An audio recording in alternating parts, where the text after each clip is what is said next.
This Pride Month, The View is celebrating pioneers in the LGBTQ plus community with our Pride Month FYI. Today we honor the first openly gay politician elected into the U.S. Senate, Ms. Tammy Baldwin, who also made history by becoming the first woman in Wisconsin to ever become a senator. She's born and raised in Wisconsin. She's a trailblazer who never hid who she was. She climbed the political ladder and recently helped introduce the Bipartisan Equality Act to stop discrimination against the LGBTQ plus community, which passed in the House last month. And after the show, Senator Baldwin is sitting down with Sunny for ABC News Pride Month Speaker Series. Watch it live on our Facebook page, but watch us live because we're here, okay? So one issue that, every single candidate, I think, right now needs to start really paying attention to is the fact, because there's so much anti-abortion law in Alabama, certain things aren't happening. Like in Alabama in specific, a woman who's raped cannot get an abortion, but the parental rights of her rapist are protected. So there are things that I think we need to work out. And also, if you are having, a friend of mine just called yesterday and was having some issues physically with herself, and she said, I'm really glad, because she lives down there, I'm really glad this isn't going into effect till next year, because her body is rejecting the baby she's carrying. And she said, I don't know, would I be able to go to the hospital? Are they going to challenge what's happening to me? And it hadn't occurred to me, but I found out ectopic pregnancies, they're fine. Yeah. But there are other issues that happen with our bodies that I just, I don't know if they're going to protect these women. I don't know if this is going to protect this woman. I don't know. I mean, this is always difficult for me to talk about because as a Catholic, I don't believe in abortion, but I try not to mix my faith with my politics. I think that's a really important thing to do.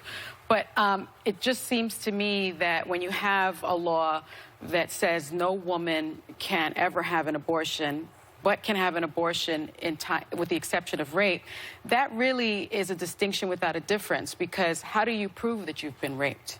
How do you do that?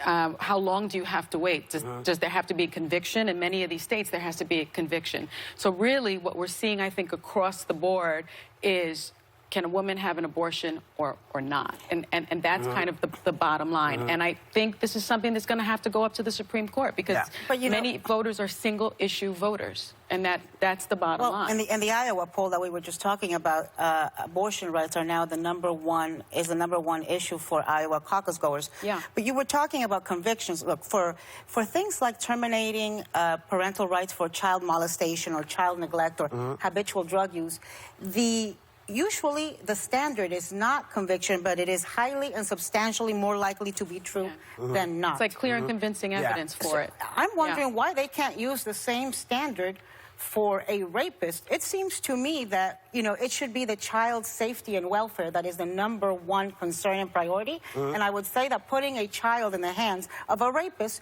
does not protect that child's safety. Also, Alabama is only one of 2 states that has this issue. Parental rights for rapists. Well, the interesting thing is, one of the things I hope all these states adopt, no matter what the situation is that they have some help, mental help, for these women and children who may be going through this, who don't have any place to go. If you're slashing all of these, places like Planned Parenthood, who you could go and you could say this is what's happening and someone would understand. This is a conversation that's going to probably be happening for a while, so we'll keep you posted. I don't get to talk? Just wondering if I can say something? Well, well, here's the deal. Well, I just want to make clear. Hold on, I let everybody know, because you put it out there like that. I let y'all talk, and I said nothing.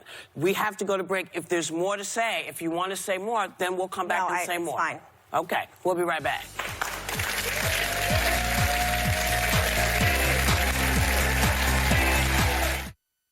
A migraine